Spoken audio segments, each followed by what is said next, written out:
And so, and so begins the very first episode of Tub Talks Live, though I don't know if this is actually working, if this is recording, or if anyone's watching this. So this is about learning, and this is about finding out. This is about talking about perfection and the role of perfection. And trying to see if there are any, if anyone there is watching, and if anyone is aware, and anyone can tell me if they're actually able to hear me. Because I believe that may be a problem. I guess not. All right. So, doing a live stream without knowing what I'm doing is something that is the opposite of trying to be perfect. And I think talking about perfection at this point is very important in terms of where we are in our community. I think the seeking of perfection is potentially very hazardous and detrimental to our relationships, to our physical health, to our sexual health, to the relationship we have with ourselves. And I can tell you a little bit more about this phrase that I borrowed about perfection. And perfection is something we want to make sure we are not making the opposite of the good. Now, what does that mean? Or perfection is not the enemy of the good, for that matter. That is a term that has a lot of different sources, but the way that I've learned most about it is through harm reduction and working in harm reduction communities. The notion that harm reduction is a source of information, education, and compassion. It is offering tools and information that helps extend the quality and quantity of people's lives.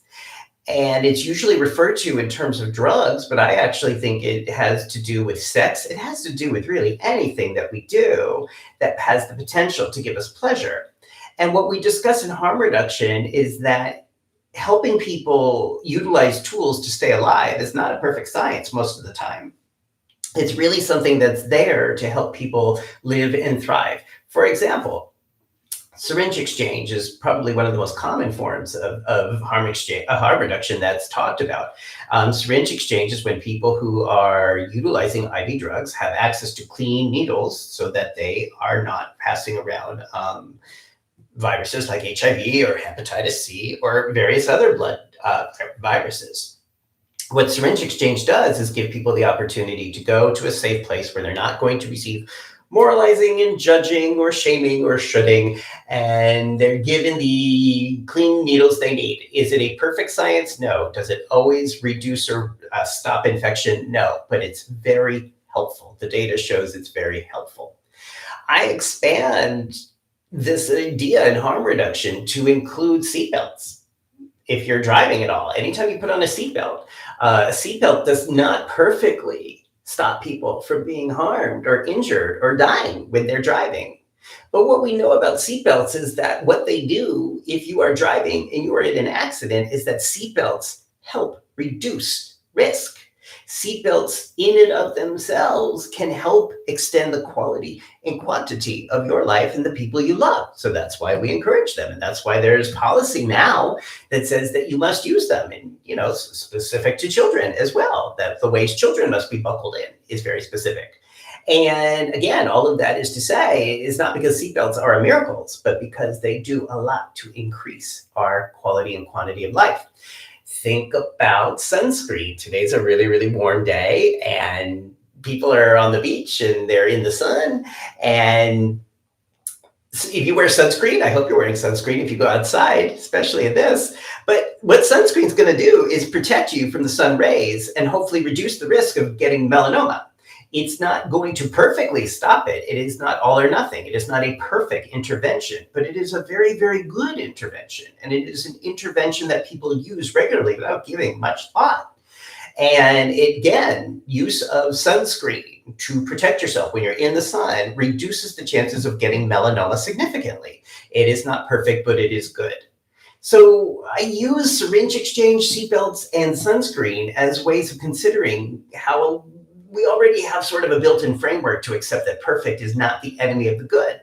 Let's talk about something more recently, COVID. When we were talking about using masks 4 years ago, whether you were using them or not, We never said that masks perfectly prevented COVID. We were just able to demonstrate that if you had COVID and you wore a mask, the spit would not go as further and you would not spread it. Or if you were with somebody who had COVID, you were less likely to get it if you were wearing a mask. So it didn't perfectly stop COVID, clearly, but it helped. Same with the vaccines. The vaccines that have been around now since early 2021, they do a lot of good in terms of spreading and preventing COVID. I myself have had my vaccines and I have been exposed many times and have not gotten COVID, which I attribute to the vaccines. But one time I did get it. So again, vaccines for COVID, not perfect, but good, very good, and saved countless millions of lives around the world. So I'm grateful for that. It doesn't have to be perfect to be effective. It doesn't have to be perfect to save lives. Are we understanding this? And I hope that people who are tuning in, if anyone's watching this live, can hear me, because I wasn't sure if there were sound issues or not. Maybe you're just hearing me go, bah, bah, bah. But these are examples of ways that we adapt in a normal way, that perfect is not necessarily, that perfect doesn't have to be the same as good. These strategies, vaccines, so many of the pills people take for diabetes, for cholesterol, to prevent heart attacks, these are very good medicines. They're not perfect, but they're very good. So when we look at perfect not being the enemy of the good in harm reduction, we look at what helps people live a life that's meaningful for them, that helps them to stay alive in a more meaningful way. Again, perfect, not enemy of the good. That makes sense. I'm going to look at the comments. No one's saying anything, so I hope that makes sense.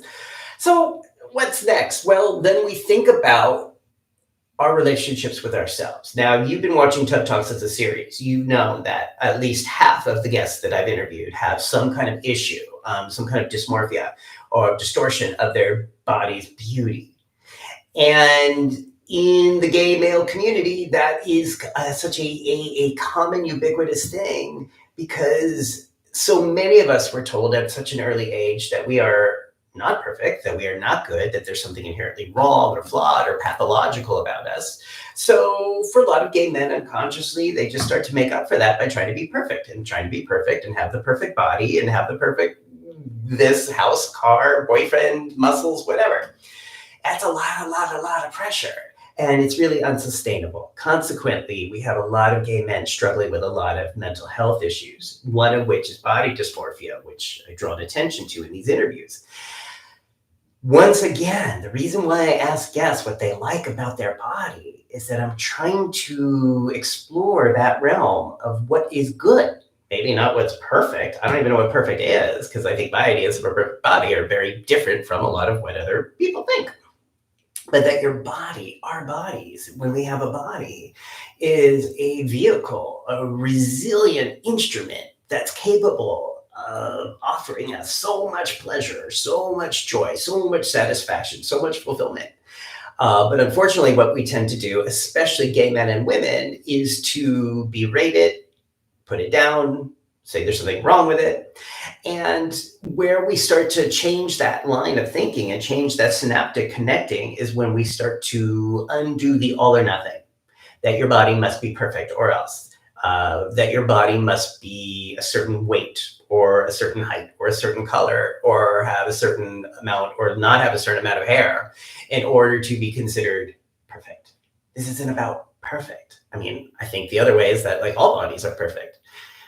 But when we think about our own body as something that's very good and get out of that paradigm of perfect, there starts to be room, and you've seen me do this with so many guests, if you watch this show, there starts to be room to expand, to play, to accept these physical vehicles for what they are.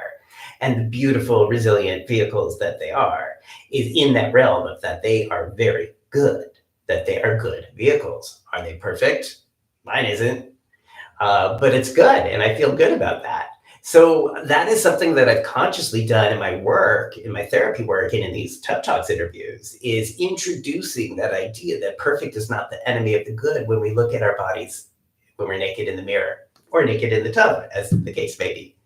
Similarly, in relationships, So oftentimes we approach a relationship or a connection with another person from the point of view of all or nothing. And we don't always realize we're doing it. But like, I want this person to be all good or they are all bad. They are all perfect or they totally suck. And this is something that comes up a lot in couples counseling. And just you see it frequently in terms of the reasons why people break up. There's often this new relationship energy in the first 6 months or so where everything that person says or does is perfect. And there's really a hormonal component to that. And then suddenly they're not so perfect. And they're a real human and they have real wants and needs and habits and traits that are different from yours. That doesn't mean the person's not good. That doesn't mean that they're not compatible. That doesn't mean that they're not a really, really, really good fit for you. It just means they're not perfect. But if we cut people off at the point at which they are not perfect, we lose a lot in terms of our connections and our capacity to experience relationships with others. So that's another example of ways that the notion of perfect can interfere with something that's really potentially amazing in our lives. The ability to connect with others, the ability to connect with our own bodies. And in the sexual realm, where again, I think there's a lot of pressure, especially in the gay community, a lot of pressure that gay men feel, a lot that we put on ourselves to be a perfect sexual partner, that people identify in ways like top or bottom or whatever. And then there's this idea that I must be perfect at this thing that I've just identified myself as. And how that limits the ability to create, to expand, to play is when we're focused on a script, on a goal, on a very tunnel vision idea of sex and what sexual connection should look like. That really takes a lot of the fun and the play and the joy out of it and can be, navigated when people again step aside from the perfect. It is not perfect. We are not perfect. Our human bodies are not perfect. Sexually, we're not perfect, but we do very, very good. And often when we have a connection with someone else who is on that level, there's a lot of room to enjoy even more. So these are some of the things that are always going on in my head. Why we want to set aside this idea of perfect. Perfect is not the enemy of the good. I'm looking to see if there's any questions about this so far. Not getting any. I don't even know if y'all can hear me, but I'm trying not to be perfect. So there we go. Now, why is all this relevant? Why am I doing this? Why am I spending my first live stream going on and on and on about this idea of perfect, not as the enemy of the good? Because I am really concerned about where we're going next as a country. I am concerned about this Project 2025 that is clear in its intentions. And if you don't know what it is, please look it up. It is public. It is extreme agenda about certain regulations, policies that are on the extreme right that would gravely impact the quality and quantity of many of our lives, including mine, including most people I know, most people I love. It's dangerous. And I need to just clarify here that like my whole life I've been a Democrat. And I also want to say what that means to me, because I think that's a term that gets used like all the time, and it doesn't always mean the same thing to the same people. I was raised in a Democratic family. I have always voted for Democratic policies when they made sense. And what that means to me as a Democrat is a general framework of caring and acting in favor of the quality and quantity of everyone's life, not just a privileged 1% or 2% of the population, not just people with money, not just people who have steady homes or who are white, but the ability to create policy and community around equitability in terms of healthcare, in terms of education, in terms of housing, in terms of voting rights, in terms of marriage equality, in terms of reproduction freedom. These are just a few examples of what I believe and have always stood for in my personal and private life, my personal and professional life.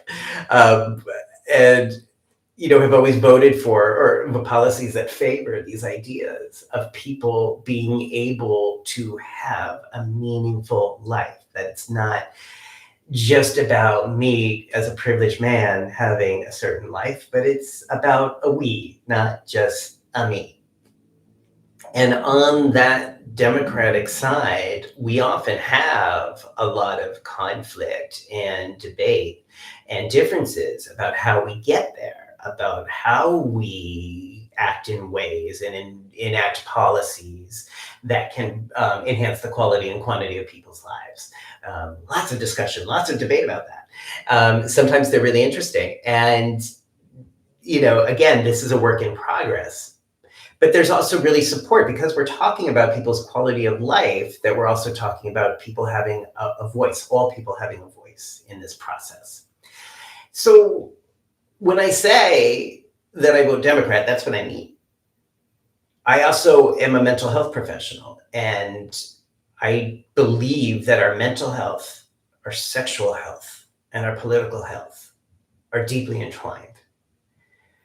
So when I see something like Project 2025 occurring and circulating, it upsets me, not only as a human being who would be impacted by that, devastated by that, possibly encamped by that, but it also affects me as someone who has been a mental health professional or serving as a mental health professional for most of the past 28 years. The impact this would have on the mental health of the communities that I so love, that I so appreciate, that I so adore, would be impacted. And what we really need to be thinking about in terms of being strategic as voters who are trying to prevent catastrophic political and psychological damage is supporting and enthusiastically voting for candidates who are not perfect. As I'm recording this, it appears that Joe Biden is going to be our Democratic president, which could change, but right now that's where it stands. And Joe ain't perfect. Uncle Joe is not perfect.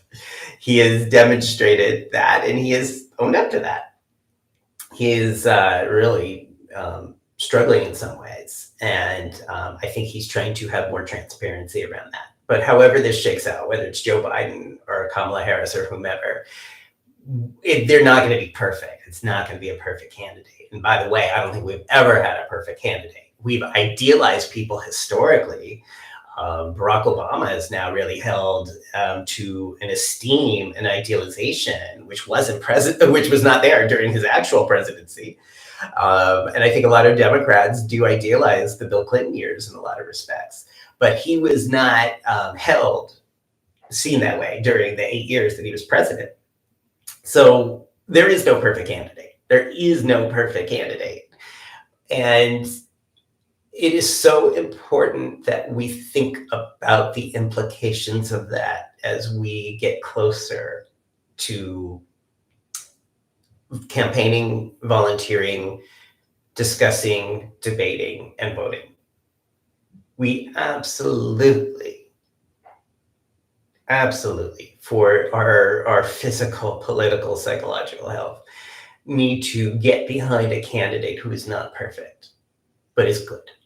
In my opinion, Joe Biden is good. I'm basing that on his track record. He has values that align with mine and with a lot of people who watch these interviews, including LGBTQ rights, gender equality, reproductive rights, voting equality. Is he perfect in these ways? No. Has he made mistakes in the last 40 plus years that he's been a candidate? Yeah, I would too. I've made a lot of mistakes. But right now, we can't be talking about what is perfect. The alternative, if we don't support the candidate on the left, if we don't give that person our support and our votes and our energy, is that by default, then the right will win, the right will ascend, and the right will be emboldened to take action, to do things that will be extremely detrimental to our physical and psychological, political health, irreparably, permanently. And I don't say that in a hyperbolic way. I've never really thought that way before in my 53 years in this body. But the writing's on the wall, and it's there. We can fight this. We can take action. We can change the course of this. But it's not going to happen unless we drop this paradigm of perfect and good being the same. Perfect is not the enemy of the good. Joe Biden, and there's a lot of Democrats, but Joe Biden's the one I'm focusing on, is very, very good at his job. Could he be better? Yeah.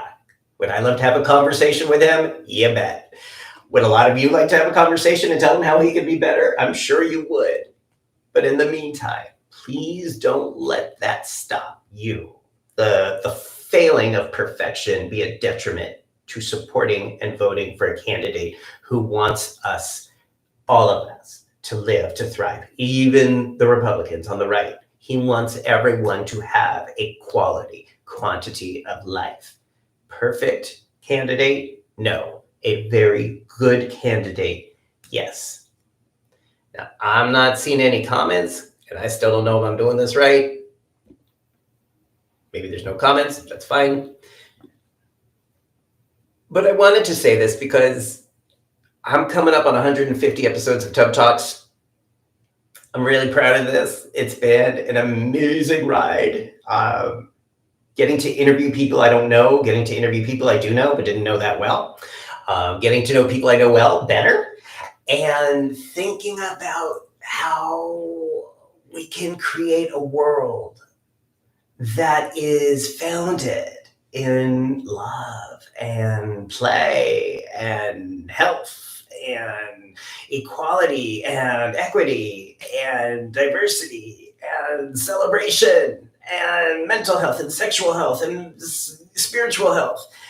That as we are getting older, that there's so much to look forward to, and I'm still very, very certain that there can be, but will there be? That I'm not so certain of. So this platform that I have, that I want to use the best I can do, is to ask people to think about letting go of perfection, letting go of all or nothing. We dropped the ball with this in 2016.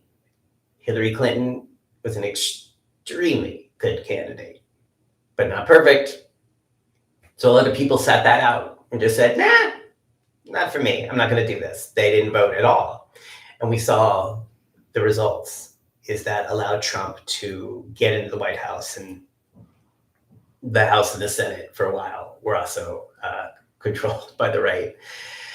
That's what happens if we hold candidates on the left to perfect standards. So no one is perfect. No one is going to show up who is perfect. Why don't we get together and think about ways to devote energy, attention, and support for the candidate who is good? Because then we can we can really get some change done in the next 4 years. We can codify abortion rights. We can codify, there could be extended protections for transgender individuals and discrimination, for LGBTQ rights in general. And perhaps there may even be a conversation about expanding the Supreme Court, because that is another situation that is in some trouble right now, where there is some bad juju happening. And the only possibility of being able to really deal with that is to be able to have a good leadership in the White House, in the House, in the Senate. That's the only way we're going to address this and have the conversation around this. So I'm going to wrap up there, but that's what I wanted to do. That's why I wanted to have a live stream.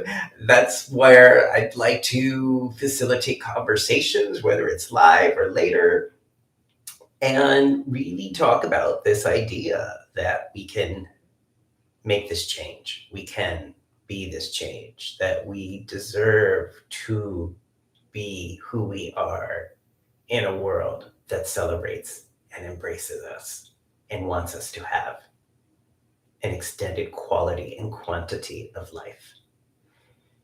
Good people will make that possible. Okay? Okay. Any comments? No.